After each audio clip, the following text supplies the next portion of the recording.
Welcome to 52 Weeks of Hope. This is where you get to hear how to feel happy, balanced, and worthwhile. How to make that lonely ache vanish and feel empowered, confident, and secure. I'm Lauren Abrams, and I get to help you feel that magic again. Since going through my own dark night of the soul by chatting with incredible leaders, healers, and elders who give us their messages of hope after overcoming challenges of their own. And today we get to talk to the very cool, intuitive marketing soul tribe branding expert, Kristen Balter. Kristen discusses how a midlife crisis 7 years ago turned into a midlife awakening, and from there she let her intuitive powers unleash on her design and branding business. She tells us how she now inspires others to unlock their greatness and tap into their knowing and walk into all you are meant to be.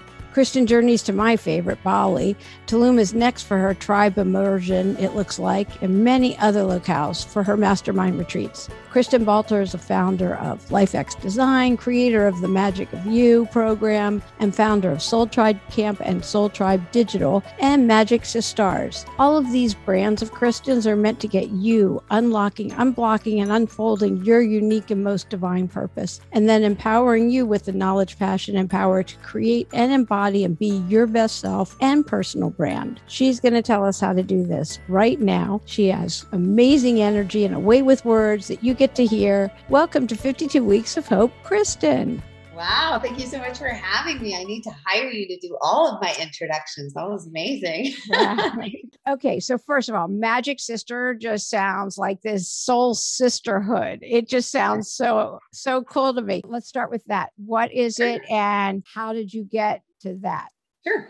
Magic Sistars was actually just birthed this year. So like the sisterhood, but we did Sistars. That was fun. And that was really because it actually was birthed from a woman named Dr. Sareha, who really talks about, she's a doctor, but also she's a Dryadic priestess, so a shaman, and she studies the trees. And so we were talking about sisterhood, and she was the one who actually mentioned, you're more like a sistar. And so I believe that we're all stars, whether it's within Soul Tribe Camp or the unfolding of our uniqueness here on this planet, the you that nobody else can do better. And we really take that all the way through to Soul Tribe Digital, where we talk about, launching you like the star that you are, right? Really, really creating a space where people can explode again authentically and really share their message with the world, so that creatives and change makers and all of the people where their voices might go a little bit less heard within digital platforms, because a lot of times the creative and the change maker is so busy doing what they're doing, they don't have time for digital. So that runs all the way through with Soul Tribe Digital. But with the Magic Sistars this year in particular, I really wanted to help be a part of the change of emboldening women, right? I think we had a little touch point on it before we started this interview, just that I think myself personally, I didn't realize what a quote unquote minority I was, just being a woman. I've been a single mom for my daughter's 14 years of growing up, and just, just the various challenges of just being a woman. And now I always think now there's no better time than now, but now to be a woman, we have this incredible opportunity, I think, to let's play ball, everybody. And so it's been a beautiful experience. We run a mastermind every Saturday with women's. We have some groups on the side in WhatsApp or with Zoom. And I really just try to co-create, cross-pollinate, and collaborate and get that old school sort of, there's a lot of words that exist in business that are really masculine to me, like networking and all these things. And I really want to make to the space of this more divine feminine that's rising, right? We need both masculine and feminine, but bringing the feminine qualities into it. And by nature, feminine is this essence of collaboration and supporting one another and helping one another. That is a sisterhood, right? So this year has just been extra magic because we've been able to align with powerful women really leading in the change. Yeah, that's for sure. I just did live stream YouTube this morning about how we all have our unique handprint and to walk through our mistakes, and it's okay, and to keep going because of our unique handprint. So the stars you were talking about, just like the there's no two stars that are alike, that we each have something magical to give in this world. So it's a good segue to what you were just saying in the program. Yes. And I love this year, I also learned the changing the 2 to the 4, which is what I hear you saying too. And that's really like changing what happened to us to what happened for us. Because, in my thinking, there are no mistakes. There are no universal mistakes. We have this opportunity to really co-create and coalesce and dance with the universe. The more we step into our magic and the more we step into our own personal voices, and the ride isn't always easy. It's a journey, but it's to be embraced, I think. And I think that with it comes ups and downs and challenges, but I really do believe that they all happen for us, for our greater good, our greatness, and maybe for us to be challenged so we can help other people more, so we can be, life's definitely not easy for the great majority of the population. So the more we can see eye to eye, everybody like brothers and sisters, everybody like, equal humans, the more opportunity we have to really make change and see not only that are we unique in our own voice, print, and messaging, but we have this necessity to rise up together as humans in the co-creation of that universal exchange. Oh, definitely. And we all get our most growth from riding those waves and going through our hardest periods. And we wouldn't be able to experience the joy without having the flip side anyway. We don't get to that bliss consciousness if we didn't have the other side of it. So how did you get to this place of you have an intuitive branding business, and you get to work with other conscious-minded coaches and individuals? Our vibe creates our tribe. So clearly you're attracting like-minded people to work with. So how did you get to this place where you're just born here? And obviously you were born here, but when did you awaken to it? Or that's 100%. Yeah. Okay. So I'll give you the quick little journey of me and where I'm at now. And that was that I've always been a really sort of business driven woman, probably living more in my masculine. Again, we're all men and women made up of the divine feminine and the divine masculine. We do this dance in our own bodies. And I would call myself this serial entrepreneur. I had 13 years as a general contractor, interior designer with a super successful business. We also had a design company with jewelry. So everything was always in this creative sort of space, but I would end up creating this like machine of a business, right? So at one point, what would trump the creative or take over was the necessity to run the business, right?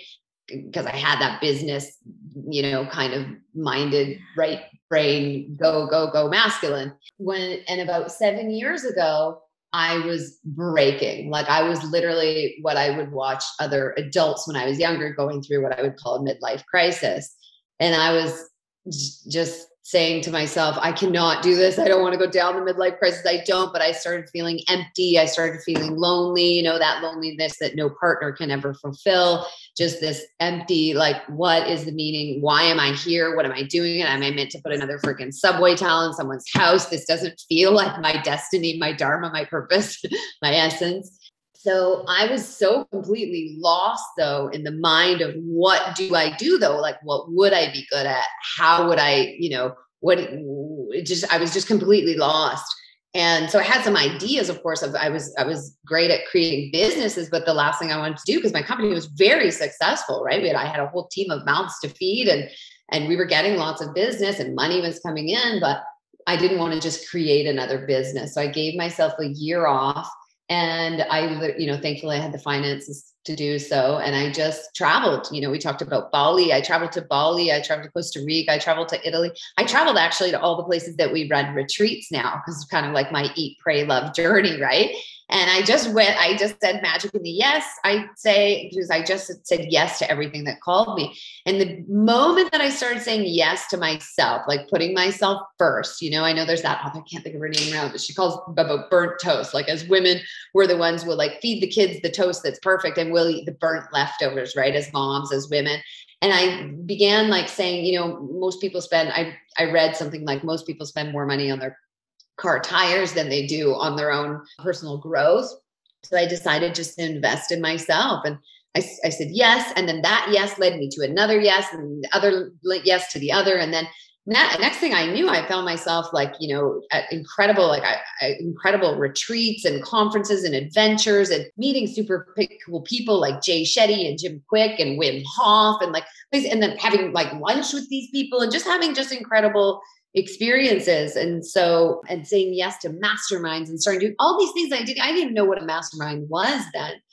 And so from there, that year really changed my life, and what I now do, the Magic of You, a trademark program, was this accumulation of not only that year, but the last 7 years then working with other facilitators. I say the teacher's always the student, and likewise, because many people who come to retreats as guests the next year or the next retreat come back as facilitators, right? Because they've stepped into their, right? So I can give you an example as a woman named Joni, let's say, who came to the retreat. She was working in a particular field she was also doing acupuncture. So by the time after she left, she was so inspired that she went back and got, her coaching certificate and her NLP, and she's also an acupuncturist. So she can come to retreats and, do so many other value adds for us. And so I just saw this beautiful dance really being so co-creative and again, like able to support one another, didn't matter teacher, student, who was who. And so I've now have this program where Magic of You, which is I guide other people through that awakened journey. So now I actually call myself a seer. I mean, I really fully embrace my channeling abilities, my clairsenses, clairvoyance, claircognizance. And I work with sacred geometry and I channel sort of and work with that person. I look at it still like how I did interior design. If an interior designer shows up at your house and you want them to make your house look beautiful, you don't just give them the keys and the paint and all your money. You say, this is what I like. These are the colors that I like. This is who I am. And a good designer will really listen to you. And so what I'm trying to do, and that's where this Life by Design also company plays in, is really co-create with that person, with that creative, with that change maker, really understand what is their vision, what is it that they want to unlock, but also remind them and guide them down this journey of who they've always been. Because a lot of times we really forget who we were when we were children, who we were, who we wanted to be, all of that creativity that still lives within us, right? The writer, the painter, all of these things.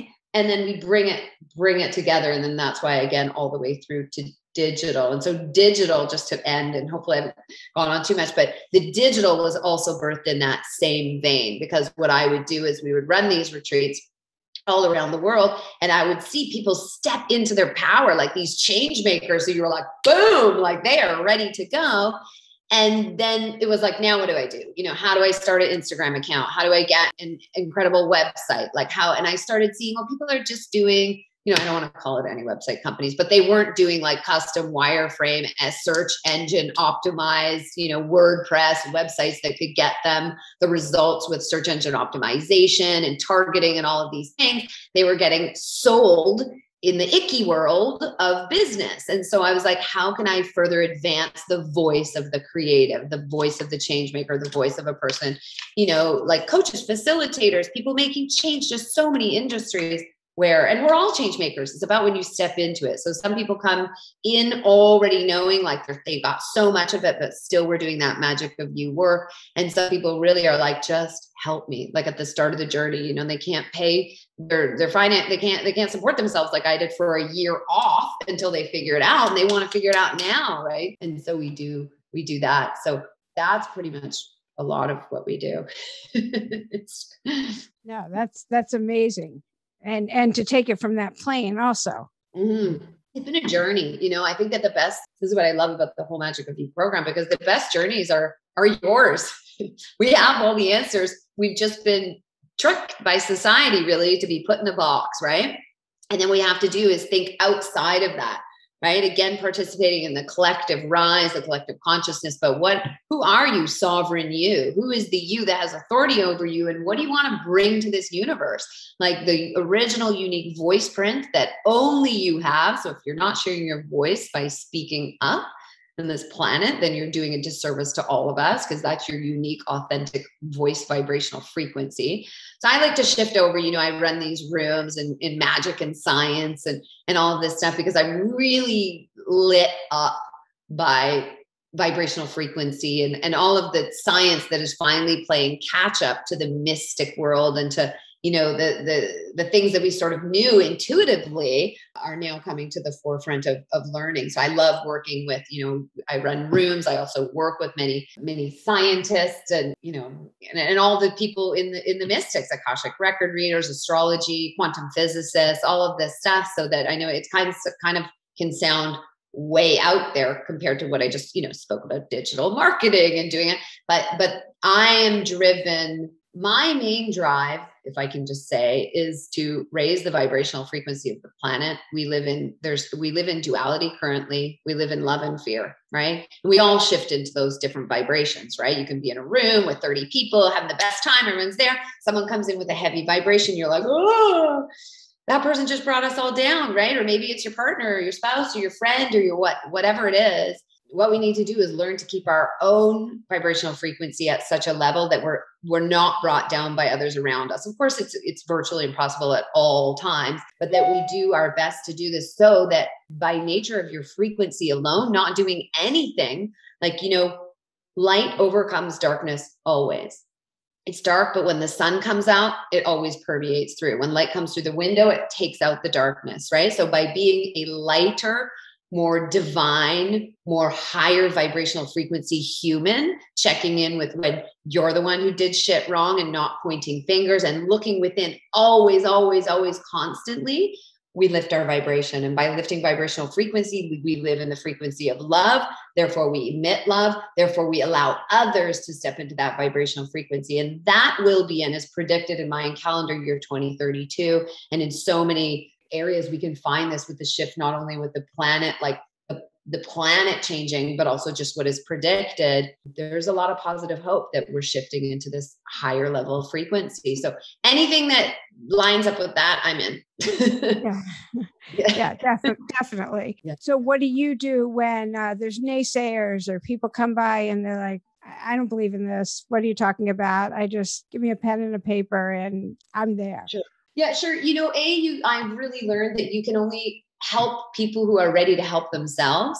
So those aren't my clients. They're not my friends. I don't wish them any bad, but I tried to help everybody for a very long time. And it was really tough on me physically, physiologically, in so many ways. And so I can be of best service when I keep my vibrational frequency at a certain level. Therefore, I surround myself with resonant. In science, it's resonance. So two objects vibrating at the same frequency will attract, law of attraction. So I'm so powerful in the knowing of who I am fully expressed that I attract like-minded people. So it's very, very rare that those people even show up in my frequency. And if I do, I recognize it pretty quickly, and I'm not mean or anything.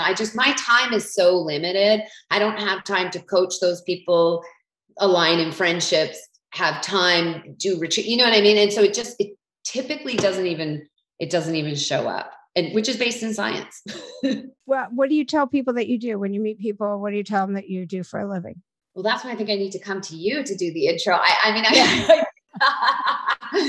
I typically just say, if I'm going to introduce myself on a platform like a Clubhouse, let's say, or something with audio, I'm saying, I'm Kristen Balter, founder of Soul Tribe Camp, founder of Soul Tribe Digital, and the Magic of You program. So I can just sum up all of those things. And then I just say that my absolute fascination and my geek out is combining and aligning science and spirit, because that's where we need to go. We've been so run for so many reasons, like industrialism and just so many reasons that the education system has gone a certain way for years and years and years and years. It is documented, and that we've been depending on science.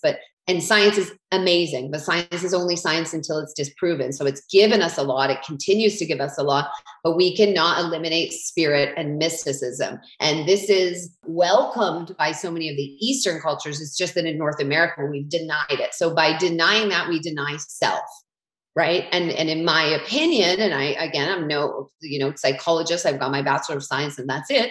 But based on the stats, like we have all-time highs of anxiety and depression, especially with students and children. And I think there's this huge element of denying self. I was in Satguru's room the other day listening to him talk, and the child, he says, by 11 years old, must adopt that they are a cosmic being before we pass them along to the education system. And then they're being, entrained to listen to this, do this, operate this way. Right. And so us who haven't had, hopefully this next generation, like our children and our children's children, will have this beautiful opportunity to not be put in a box, because I do believe that with COVID, we all got sick together. And for the first time, we have the opportunity to all awaken and heal the planet together. So I hope that we're going to bust through education systems and all of these things, right? They take time, and they take a rise in vibrational frequency of love, and people to step into the keep talking, but more doing, right? And even Satguru said something along that, how do we align the thinkers, the thinking brains with the actual doing brains, right? And I'm saying, like I said, just keep the dialogues going, but more doing. Step into your do. It drives me nuts when I walk around my streets and look in and see so many people sitting in front of their TV, sitting in front of their TV, sitting in front of their Netflix. Great, do that once in a while. Put your head down and see how you can contribute to the change, because we need you. We all need everybody now more than ever. We're all change makers, So I think I went on a tangent because it frustrates me that we are so powerful. This was my point. But we've lost our divinity. We've lost our essence, and many of us got lost because religion was beaten down our throat, But it's not about that. It's about there's something bigger than all of us. It's legit. I mean, I can see it, thankfully, because I'm a seer. I didn't always see what I see, but I'm just crying in the shower just before. I cry with gratitude every day for what the universe gives me. And, you can access it in so many ways, but it's source and it's universal consciousness, and denying that will not help you at all. And it can be a difficult path because delivery of the mainstream is not so clear, but check into some Eastern cultures and stuff and tap into their magic, Kundalini and Buddhism and all these other things. Doesn't mean you have to be a Buddhist. Just see what the world is doing, because they all line up together at the end of the day. Oh yeah. Having an open heart and an open mind is all that's needed. That's true. The first step. So simple, right? Yeah, it totally is. Is there a question that you're asked more than others? Well, recently, because I've been stepping into these science things, I've been hanging out with a lot of scientists and doctors. And recently, because I've been also, so I like to channel write and channel paint. And what does that mean? I just allow source to move through me. The more you become a clear channel, the more you can allow source to just bring the messages. So things that I've been writing, so I'm writing a book right now too. Things that I've been maybe writing about or speaking about for 7 years are just being recognized now. So, my father's a neuroscientist. I have a science degree, but things weren't adding up for me because I crossed over at 18 years old. I was in a huge car accident. I kept saying, I can see myself though outside of myself. And, I think there's finally a Netflix documentary, and I said, that's exactly what it was like for me. I heard there was. I heard about that. It was fascinating because I would try to explain to my parents and they would say, well, you were just probably, you had too much Tylenol 3s, or, you were just kind of out of it. But it's so true. So all these things that I've been writing about for even more than 7 years, just documenting like a child documents the journal. And then I began to share with some scientists and they began to validate me, saying, a lot of this stuff is based in science. For example, vibrational frequency. I didn't even know that was a thing. I just knew that my dad would talk about solids, liquids, and gases vibrating differently. And then I thought, well, what about the human? And how come I can see auras and feel people's vibrations and know in my gut if, this person's right or wrong to hang out with? And, just this, we all have intuition, right? Which is the sixth sense. And there's at least 11 dimensions that we know of. So I see outside of the sixth sense. So I can see spirit, I can paint and the spirit shows through, and I can ask to photograph. I can close my eyes and see with my eyes closed. I can hold crystals up and see down to the molecules. I see in the molecules of things. And that right now for me, so I get questions around that, but this is when you said, for example, naysayers. that doesn't even matter to me because this is my journey, right? This is for me to unlock and unfold. And for many years, and listen, the veils are getting more and more. So I didn't always have all the gifts that I have now as I allow them to flow through, because it's also scary. Like, who are you going to call Ghostbusters? You're not going to call your parents or the police when you're like, I see molecules and people that aren't here. I see spirits.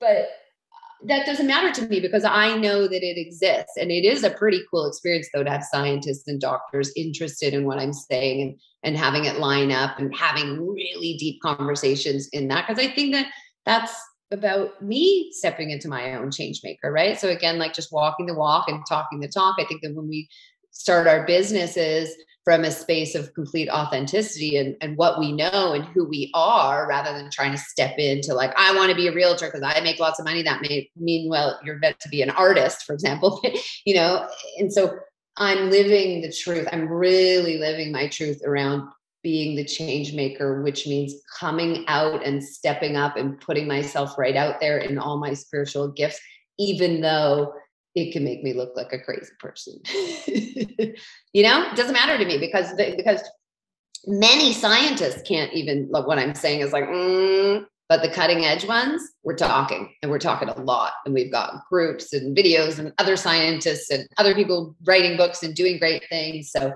that's fun. That's really fun to be a part of that. Definitely all the questions around all the senses and that those are the leading things that are happening in my world today. So what would you tell somebody that's denying that part of them, pushing that down? And it's fear, of course, or it's they want to make money, or it's they're going to school and thinking this isn't real. Whatever it is they're thinking. 100%. I have to be really careful here because again, I'm not a doctor and I'm not a scientist, but I believe that by denying self, this is where we have rumination. This is where, so I like to say before when we touched on, I went down a midlife crisis. I was determined to change my midlife crisis into a midlife awakening, right? So thankfully, I was already an adult to do this. So I was a bit more knowledgeable and empowered in my travels and I had the resources, but especially for our children and our teens, right? Like our teenage brains, the prefrontal cortex is already still not in full development till closer to 18 or even now, I think into the early 20s, they're saying. So they can't reason, they can't rationale. That's why things can be chaotic, right? So already, and then some of our teens are getting beaten down with religions that maybe don't make sense to them. Some are then getting beaten down by parents who are just struggling to do and can't, and then just school and society and government and all these different messages. But the thing is, there's no right or wrong way to do you, and like, if you're not killing people and all that, I mean, we are meant to live here and live in our greatness. And this is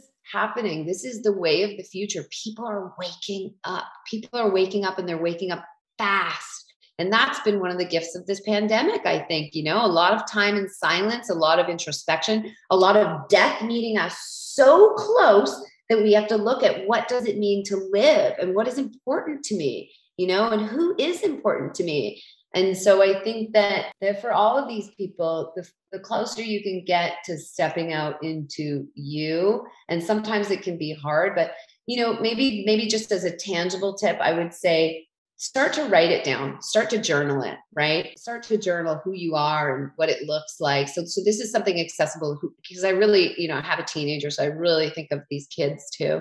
So anyone can do this. You can be 30, you can be 50, you can be a teenager with no money, no access. And if everyone else is telling you things that don't line up for you, you do this, you journal and you write letters to yourself and you begin to write things like, I'm powerful, I'm strong, I'm a good person, I'm a great human, I have plans, I have missions, I have big dreams, I'm more than they told me, right?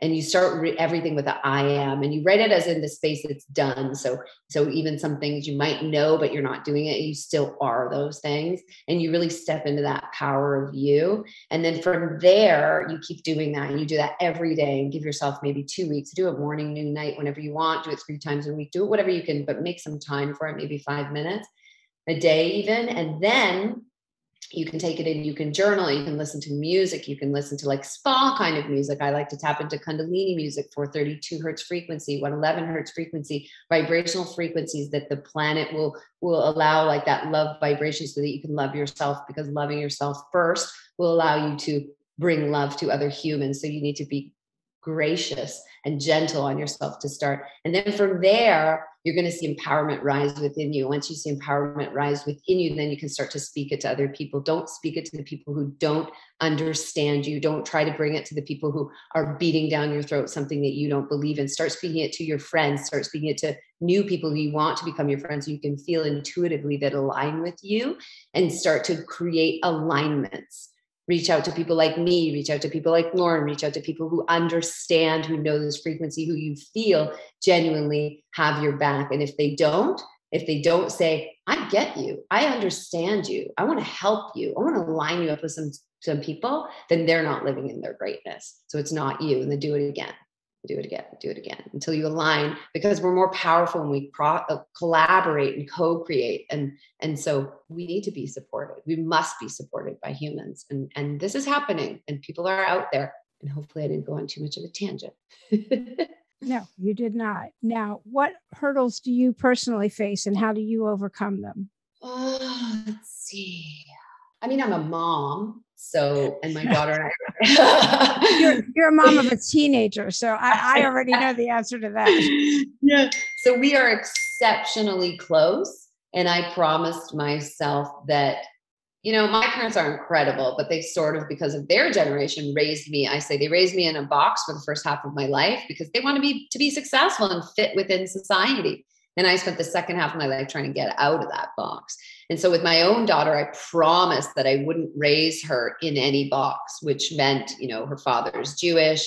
I was raised by atheists. I'm, believe in source and God, so that she could make her own. And so that's not been a point of any contention or challenge. It's this consistent letting go, but keeping her close, because she is a teenager, letting her go, but so allowing to have autonomy, right, and sovereignty, and learn and choose what that is for her. And she makes amazing decisions. She's a beautiful artist and singer with beautiful friends, but me being a mom and staying close and pulling back completely, that's probably a consistent, right now things are amazing, but that can just hit you one day as a mom, like fiction. What is it? That life is stranger than fiction, right? We cannot be prepared for any. And so my consistent challenge is to not be thrown off, right? Not be thrown off by other people, accept the dark sides of myself that might show up sometimes, right? And check in with them and spend time working on them. And then I think the final thing I would say is just not enough hours in the day. I got up very early and I go to bed at about 1 a.m. We have a team at the moment of 9 from, America, Canada, Philippines, India, Pakistan. We're all in different time zones. We're all different religions. We're all whatever. We work. We have so much fun together. So in human design, I'm a manifesting generator, which means I run off of creativity. So when I'm in the creative zone, I literally do not need to sleep. So it's fine for me to roll like this. And when I sleep well. But I could do with more hours in the day to do more. And so right now, my consistent challenge is, when do we take on? When do we take on a new team member so that I can pull myself out? I work with one mentor right now, and he says, do you have a business, Kristen, the other day? And I said, yeah, of course I have a business. Like, I'm multiple. And he said, tell me. And then we went through it, and he said, no, you don't have a business, because if you're not there, will that business survive tomorrow? So he says, business is when you are running, you can completely step out and that business runs itself. So I never want to be not out of the business, right? But I'm trying to, with my team, I'm consistently building them so everyone can live in their greatness, right? The person who's good at graphics does graphics, animation does animation, website does website, coach does coach. Each person really lives in their greatness. So I'm not micromanaging them. They're really happy. Together we function as a team, and they don't need me all the time. Yeah, I'm not there. And balance, yes. But balance is different for each human, right? Like, again, if I'm running off creativity, that I do in a day are. Yeah, I mean, I love what I do. So I keep going too. So yeah, I totally get that. Yes. Yeah. Yeah. And that's the odd thing about podcasts is you're interviewing me and I want to know all about you. Oh, do you have a morning routine? But you just stay up all night and, and create. I do in a sense. I don't ever make any appointments before noon, which was and so I leave that open. That means that when I'm free, it allows me time to channel, paint, write, be creative.